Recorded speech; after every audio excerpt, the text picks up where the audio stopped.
ये चलते हैं जम्मू, जहां पर केंद्रीय मंत्री निर्मला सीतारमण विकास पर्व पर आयोजित एक रैली को संबोधित करेंगे। इतना बड़ा है कि हम इंदिरा जी के समय से न्यूक्लियर इम्प्लोशन करते आए। आप सबको मालूम है पोखरण 1 उनके समय पर हुआ। माननीय अटल बिहारी वाजपेयी जी के समय पर दूसरा पोखरण हुआ। भारत के न्यूक्लियर विषय में ताकत बढ़ते आए, मगर कभी भी हम न्यूक्लियर को शांतिपूर्व तरीके से उपयोग किए। सिविल मतलब बिजली तैयार करने के लिए या मेडिकल फैसिलिटी के लिए उपयोग करने के लिए ज़्यादा जोर दिया। इसके वजह से तब से ही बहुत सारे हमारे खिलाफ जितने भी कार्यक्रम होते आए, न्यूक्लियर पावर ना हो, भारत देश में न्यूक्लियर कैपेसिटी ना हो, इसके लिए पूरे दुनिया में हमारे ऊपर सैंक्शंस लगाए। वाजपेयी जी के समय पर इतना सैंक्शंस हुए, लोग पूछने लगे कि कैसे जियोगे भैया, आपको तो कुछ नहीं मिलेगा विदेश से। मगर आज मोदी जी सिर्फ उस रास्ते पर चलते चलते शांत नहीं बैठे। न्यूक्लियर सप्लाईज ग्रुप में मेंबरशिप के लिए इतना कोशिश किए, सब देशों ने बाहर आकर के खुलेआम बोल रहे हैं भारत देश न्यूक्लियर सप्लाईज ग्रुप के मेंबर सदस्य बनना चाहिए। आप सोच भी कर सकते हैं क्या? आप सोच भी कर सकते हैं क्या? ऐसे भी एक दिन आएगा जब पूरे दुनिया हमारे खिलाफ खड़े रहे, सैंक्शंस लगाए हमारे ऊपर, कुछ भी एक वस्तु हम खरीदने के लिए नहीं था, सब लोग इनकार कर रहे थे।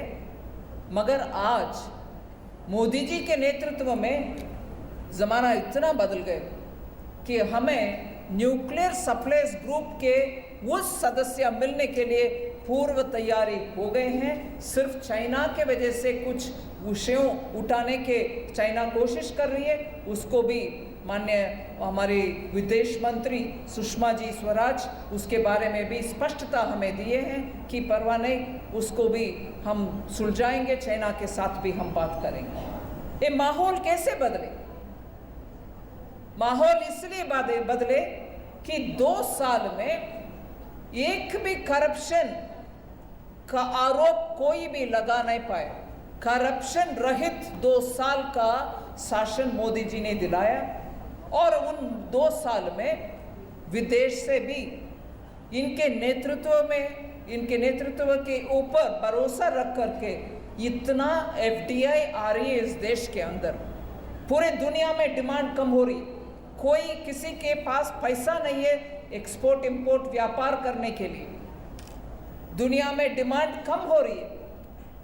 हमारे साथ तो ब्रिक्स में देश हैं, ब्राज़ील, साउथ अफ्रीका, रशिया, इन सभी देशों में उनके आर्थिक व्यवस्था इतना गड़बड़ हो रही है, एक्सपोर्ट उनके तरफ से हो नहीं पा रहे, और उन देशों में इंपोर्ट आने का मतलब हमसे खरीदने का भी उनके पास पैसा नहीं है।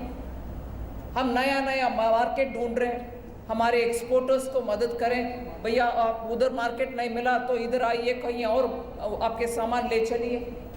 ऐसे नया मार्केट पहुंचने के बाद भी हमारे एक्सपोर्टर्स को बहुत दिक्कत हो रही है, क्योंकि पहुंच गए, बिक गए चीज़, तब आकर के उन देशों ने बोल रहे हैं हमारे पास डॉलर बचा नहीं है, क्या लोकल करेंसी में आप पैसा लोगे?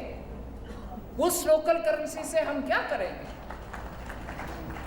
उस लोकल करेंसी से हमारे एक्सपोर्टर का फायदा ही क्या है? एग्रीमेंट है कि पैसा इंटरनेशनल करेंसी डॉलर में देंगे, नया मार्केट समझकर हम गए भी, मगर उन देशों के हाथों में डॉलर ना होने की वजह से अब वो उनके अपने लोकल करेंसी में पे करने के लिए मजबूर कर रहे हैं।